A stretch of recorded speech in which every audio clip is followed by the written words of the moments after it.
Hi, I'm Brian with Louisiana 4-H's Youth Wetlands Program. In Louisiana, there's water all around us. Many of us live near a body of water, like a stream or a lake or a pond. And while many of those hold fish, there's a whole world of other life that lives in these areas, just waiting to be explored. Today, we are going to build a dip net that will help you to explore your local pond or stream to find some of these creepy crawlies, what we call macroinvertebrates. For today's activity, you are going to need a pair of tights, a pair of scissors, a wire coat hanger, some needle and thread, hot glue will work too, duct tape, and a wooden dowel or sturdy stick. The first thing you're going to need to do is actually cut your tights. So we're going to take the tights, and these are the legs, and I'm going to cut the legs, I don't know, maybe about 2/3 the way down. It doesn't have to be exact here. Now that I've cut the tights, I need to take the two remaining pieces of legs and tie them together just with a double knot.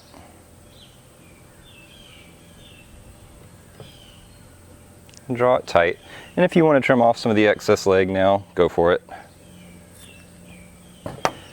This right here is going to be the basis of our net, where our creepy crawlies will swim in and they will not be able to swim out. Now I need to make the hoop of the net, and to do that I'm going to use a coat hanger. There are a few different ways you can make this coat hanger. You can make it as a loop or a square. I'm just going to pull the center out a little bit on mine, and I've got something that's approximating, well, that's a diamond, but that's what I'm going to use today. What you want to do next is start to fold your net over those hoops. And so we can see now how this is going to function as a net. The next thing I need to do is to sew this into place. Again, if you have a hot glue gun, hot glue works as well. Alright, so I'm going to take my needle and thread, and I'm going to thread my needle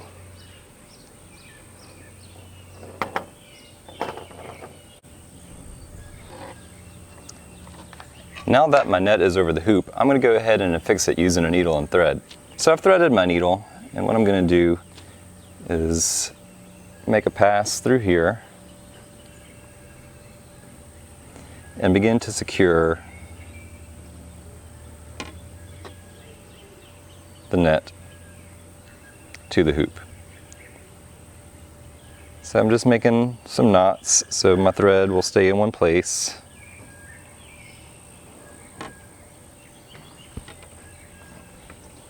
And you don't have to worry about this looking super neat.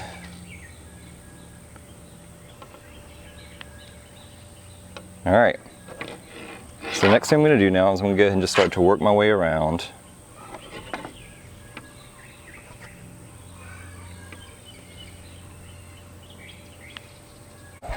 When you're all finished, your net should look something like this. What we need to do next is affix the net to our stick here. So first thing I'm going to do is I'm going to kind of straighten this hook out, the hook end of that coat hanger out a little bit. So I've got a straight line there. I'm just going to place it on top of the dowel here, and next I'm going to use duct tape to hold it together. You can use packing tape, probably could even use hot glue if you had a lot of it, but we are just going to put it together today with duct tape.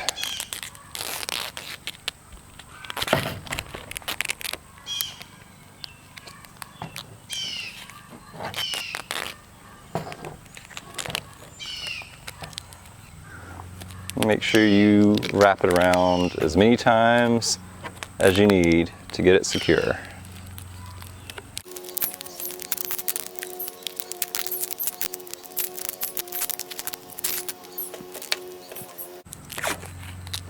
All right.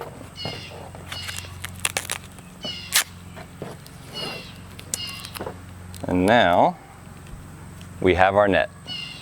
Next thing to do is we need to go explore a body of water to find out what lives in there. You're going to need a container to hold your creepy crawlies in while you're finding and exploring them so that they don't die. I actually like to use egg cartons. Everyone's got them in their house. They have little containers in them, so you can keep your macroinvertebrates separate, and they work great. I hope you had a good time making your dip net today. Next week, we're going to go to a body of water together, a local pond, and we're going to see what we can find in there and explore. Hope to see you then. Bye-bye.